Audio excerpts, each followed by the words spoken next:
Hey there guys, I hope you are well. Today I'm going to be cooking with craft beer. Now most of us would agree that wine and cheese is a fabulous pairing, but what most people may not know is that beer is one of the best matches for cheese. And one thing we love on pizzas is cheese. In this episode I'll be making a grilled Bock pizza with figs, bacon and blue cheese. It's a fabulous recipe from Justin Kruger and Justin Wright, aka Two Fat Justins from Northern Colorado. Now guys, not only do I get to recreate their awesome recipe, the guys will also be joining me shortly from Colorado on this video to talk more about cooking with craft beer and food pairings. I am super excited. I'll also be tasting that hoppy red ale I made in my previous episode.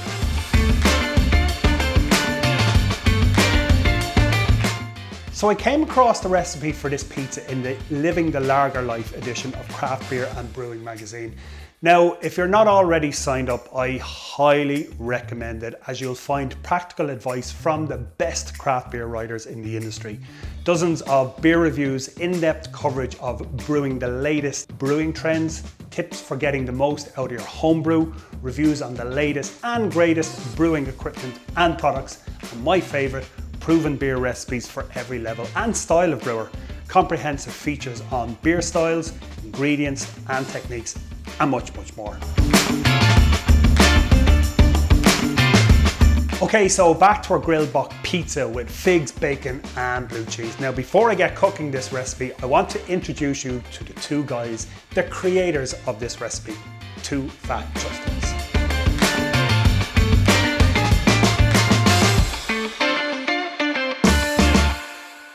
Hey there guys, thanks so much for taking some time out to join me on this video. I have Justin Kruger and Justin Wright from Colorado, the Two Fat Justins. Brilliant to have you on the show.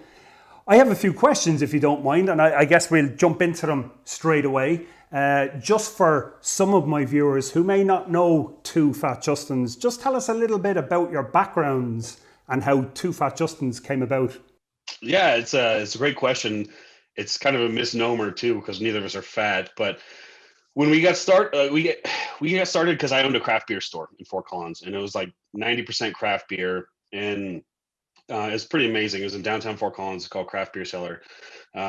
Sadly, it's no longer open. But along that journey, I became a certified Cicerone, and part of that story is when you take that test, about 10% of the test is food and beer pairings. And I've always been big into cooking, and my wife has surprised me with cooking things in the past and stuff. And when I got to that, I was like, blew my mind. This is amazing. You take the 5 tastes and you learn how to pair food with them, and you learn how to complement things, you learn how to mute things, and it was just like, it blew my mind, and it was amazing. We did beer dinners when I owned the store.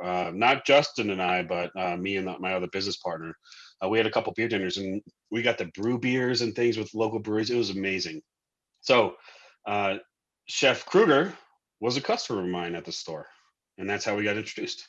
So JK. I've been cooking for most of my adult life, and have been professionally cooking. I've been cooking since I was like young, like at my mom's right next to the stove, helping her cook and stuff growing up. And this kind of like followed that pathway along. I love food, and I love the concept of sharing food with people, and that's kind of where I'm still at. Is I love sharing good food and new food, and just how food can bring everyone together is just how I've always got into it.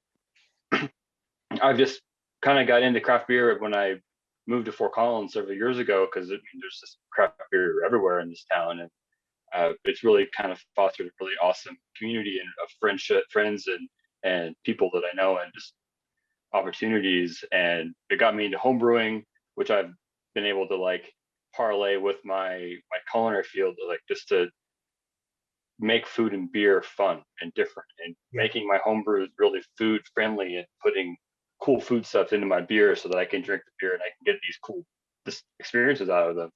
And going to the shop and meeting Justin and a bunch of other people that are really kind of my closest friends now, like has just really changed like how I live my life now. It's great. when you own a customer facing store that people love going to, it changes your life, and you make some of the best friends you'll ever have there because you have the commonality in beer, and beer is like one of those things where you share beer, you break bread together. And so fast forward a couple years, store closes. It's expensive to run a store. It's hard to run a store. It's fine, right?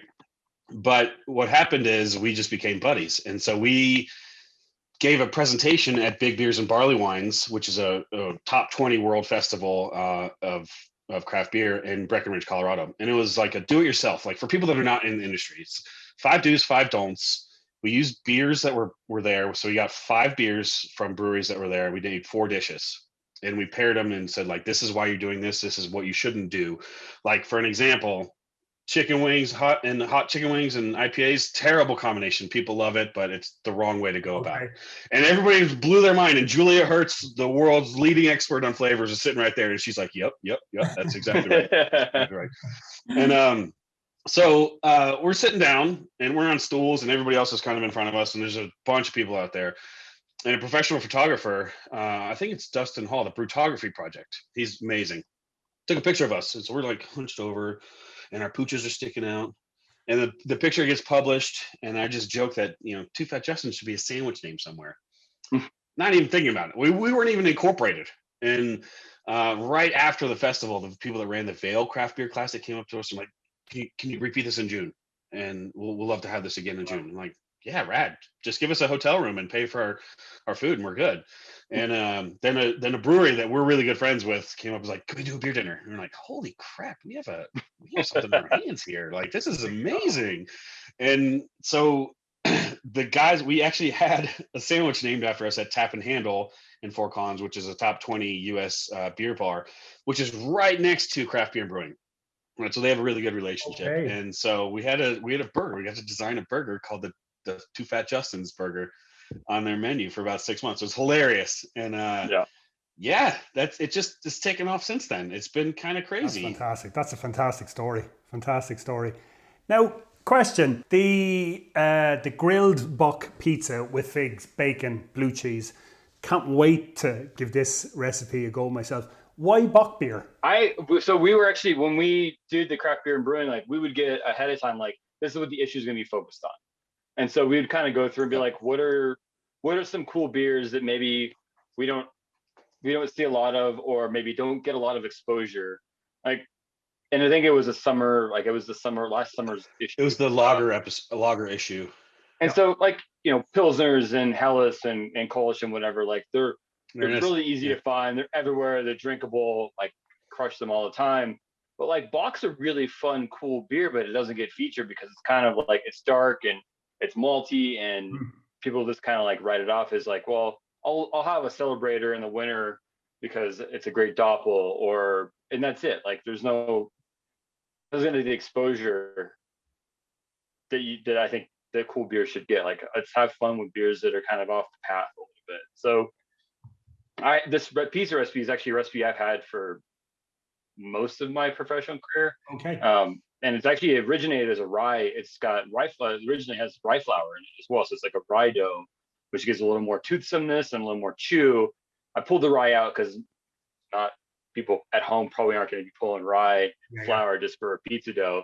And instead of adding water, we add the beer as our base because it just makes sense to incorporate that flavor in that level. And it's a different way to do something at home because like making dough is easy, especially this dough is super simple. Pizza dough is like throw it together, easy, done.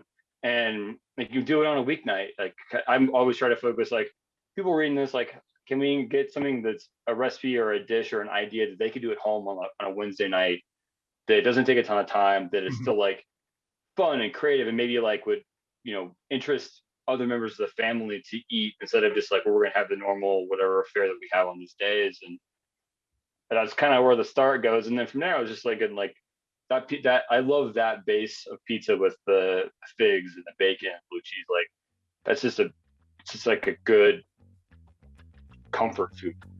Comfort food for sure. Thanks a million for that, guys. We will be joining Two Fat Justins later in the episode, but let's get making this Grilled Bock Pizza. with figs, bacon, and blue cheese.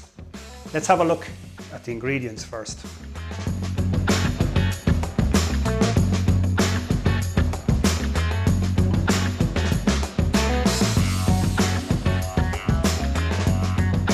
So there are a few different types of bock that you can get for this recipe.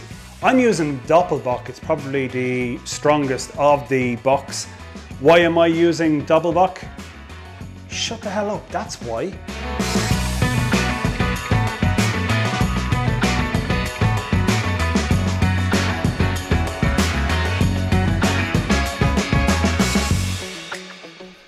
Aha, okay, so we add our yeast and then we add our Doppelbock, or bock. Then I add my sieved flour, and we're adding all these items in this order.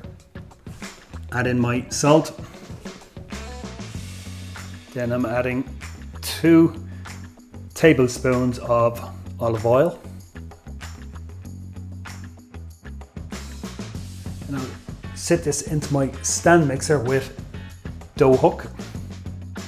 Slap that on for about 7 minutes on the low setting.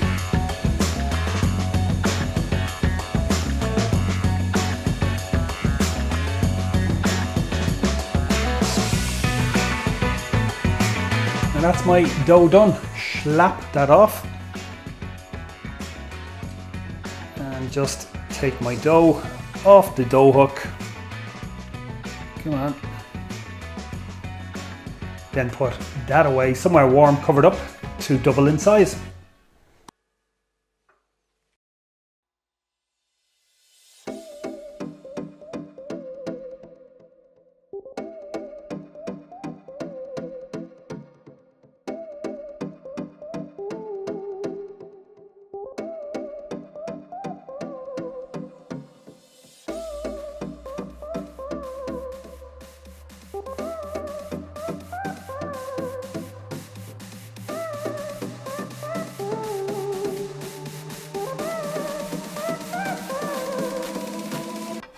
Okay, so I'm using dry figs and I'm basically going to steep those in some bock and then have them ready for later.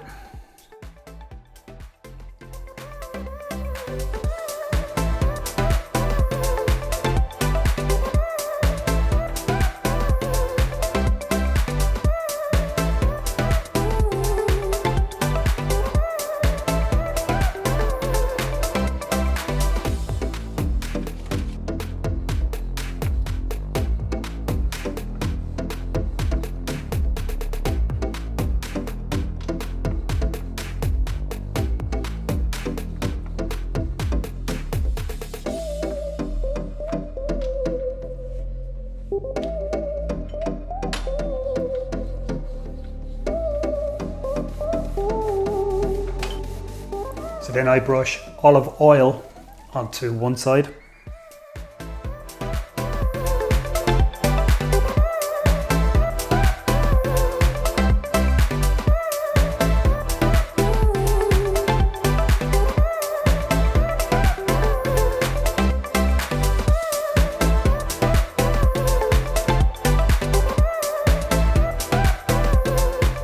So with oil side up, we can put that into the grill, and when it pulls away on the edges, we can flip it over and cook it then for another minute or two.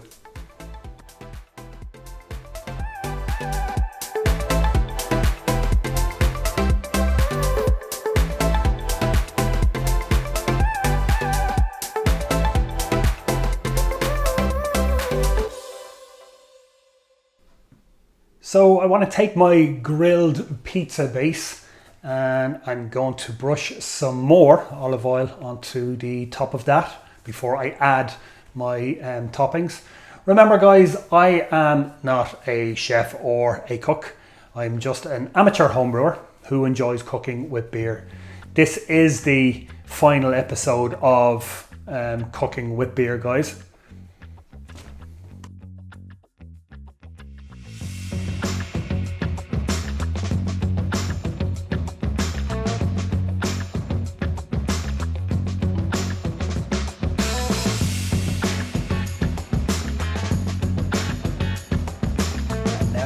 add our toppings. I'll begin with the garlic. Then I'll evenly distribute the bacon. Then I will distribute my Bock soaked figs, Doppelbock soaked figs, and then of course the blue cheese I will add. Now, I'm not a massive fan of blue cheese, and this is the part where people do a runner. Yep.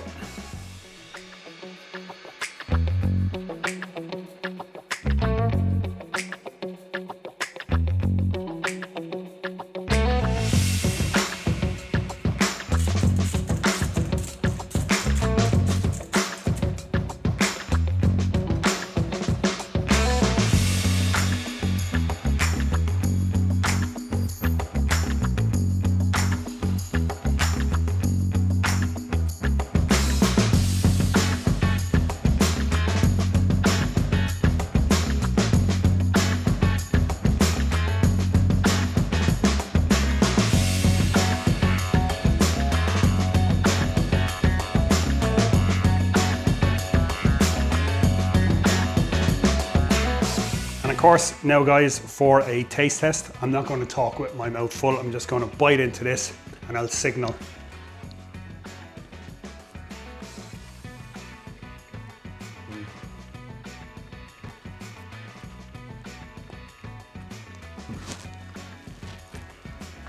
So good. So good.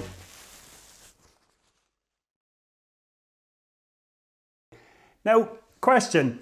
When we think about craft beer, our first thoughts are, I can't wait to drink this. But the merits of craft beer, I know you'll agree, extend way beyond drinking them.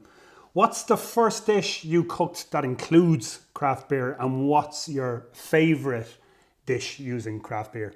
I'll take this first, I guess. For me, like my first dish, my first restaurant out of culinary school, we did short ribs. Braised short ribs is a winter dish menu. We actually did a local stout. Instead of using wine, we used stout, and we did a stout braised short rib with, Mirepoix classic carrots, onion, celery, and herbs, and we slow cooked them till they were just fall off the bone tender. And then instead of straining and reducing that broth because it would get too bitter, we would just puree all of the vegetables into the sauce, so that it doesn't over bitter and becomes like this nice rich sweet component that goes with this savory meat. And I just thought that was really cool and different because, culinary school, every recipe is like, throw a bottle of red wine in there, reduce it down until it's jello. And which, I mean, I like that too, don't get me wrong, it's awesome. But like the beer was cool. It was like, this is like a cool thing. And we started cooking our ribs in beer because we didn't smoke where I was at. And we just did this braised rib thing. And it was cool. Like that was like the first introduction to like beer can be food too. Instead of just like the thing you do outside of work and the thing you just kind of drink when you're hanging out with buds, like it's become that element in the professional career. But for me now, like I've been into using beer in like vinaigrettes and like especially sour beers into like dressings and ways to highlight food, because there's so many sours anymore, especially where there's like the milkshake sour and all these fruited juice box Crazy, things, man. Slushies. Don't forget slushy that are sours. like, I don't want to drink on their own because they're too sweet or whatever. But like if I incorporate that in with some herbs and some other aromatics like some shallots and a little bit of oil, I can create this really cool vinaigrette that I can then highlight something out of. Where then you can pair with that beer, and it kind of ties the whole thing together. And I think that's kind of where I've been like finding a lot more enjoyment, I guess, out of it, and just like creative juices going there. Yes. I think, and for me, what got me into like craft beer back in like, I don't know, 2003 or whatever was Belgian beers. Oh, yeah. Like Rochefort 10 was one of the first like craft beers I had. St. Bernardus 12, Rochefort 10. And I really I love the yeast character and the yeast profile of that. So one of the first things I ever made was lambic mussels. Oh, right. And instead of using white wine, use a lambic. And so you have a little bit of that sour note and a little bit of that like funk, and you can still dip your bread in the sauce and everything. And it was phenomenal. And like there are so many different styles of craft beers. Do certain styles of beer lend themselves, let's say, better to certain styles of cooking? Yeah, it's a great question. Both of us actually are really partial to saisons. Um, just in terms of pairing, because they are incredibly variable within the base style. You could basically use any malt, and as long as you use a classic hop, Saaz usually, and ferment it with the appropriate yeast, you're going to get a huge head. So it's going to be really aromatic. It's going to have a full body, but it finishes very dry, so it's not like lingering. And so you could do a dark saison and pair it with a beef stew. You could do a light saison and pair it with a salad, right? And so I personally, and also saisons come from that region of the world where like the culinary world really appreciates. It's France and Belgium, right? And so they also go great with all Italian food because of the acidity of the tomatoes in Italian food. That rich body really like helps balance it. And so we're partial to saisons for sure because they're just great food pairing beers. Fantastic, fantastic. Guys, thank you so much for all of this fantastic information. It was an absolute pleasure to talk with you guys. Thanks so much for your time on the video. And cheers. Yeah. Slash it. Pros. Thanks, Glenn. Appreciate it. Thanks, meeting you, Glenn. Awesome. Okay, guys, so I did in my last video promise a review of my rye Irish red ale. Hoppy rye Irish red ale. How did it turn out? Yeah, quite happy with it. However, I had one issue. Well, look, I had a few issues. We'll discuss one. As you can see, it is first and foremost, it is red. However, when I turn off the torch, it's quite dark and it's substantially hazy. I discovered on brew day that net that went down into the fermenter had a hole.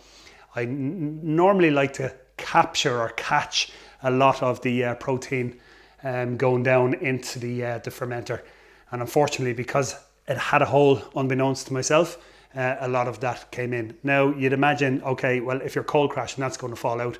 I did do a cold crash at about 2 degrees Celsius for about 3 or 4 days, and it improved it slightly. Now I can see certainly that it is a red color. It's a lot darker and certainly substantially more hazier than what I've brewed before. Aroma, on the nose, you're certainly getting the citra hops, the dry hops. It's very slight. You're getting that malty, biscuity aroma. Those aromatics are kind of sitting forward, and then the what would you say? The dry hop, the citra dry hop, kind of comes through afterwards. On the nose, not really getting the rye, but I'm sure I'll get that in the flavour. So yeah, nice head on it actually. The head diminishes quite quickly, but I haven't really fully carbonated this as well as I'd hoped. So for flavour,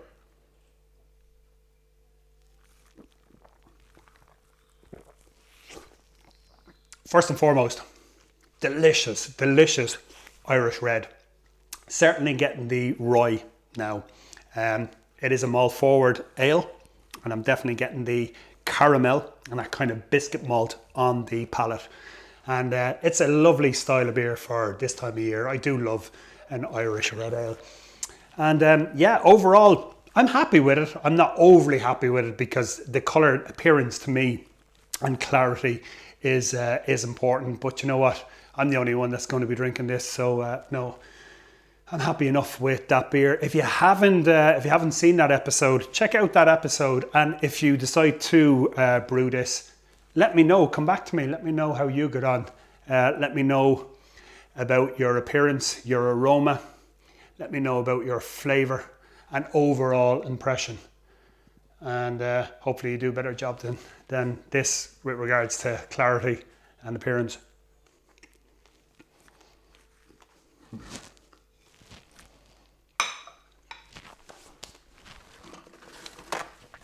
So good. So good. And of course, has to be washed down with nothing other than a craft beer. So that's it, guys. Thank you so much for watching once again. Thank you so much to the Two Fat Justins for sharing that fabulous recipe in the Craft Beer and Brewing magazine. Remember, guys, if you have not subscribed to this magazine, do so. You're going to find so many other fantastic recipes like this in that magazine. And of course, guys, thank you so much for watching. Remember, it's so important to me, if you haven't subscribed, hit that subscribe button. And if you like the videos, to give me a thumbs up. Now, in the next episode, I will be doing another brew day. What am I doing? I'm going to keep that maybe a little bit of a secret. But until then, guys, keep up the brewing. And if you haven't started, try cooking with craft beer. It's fun, it's exciting, and it tastes fantastic. Until then, guys, cheers! Let's go!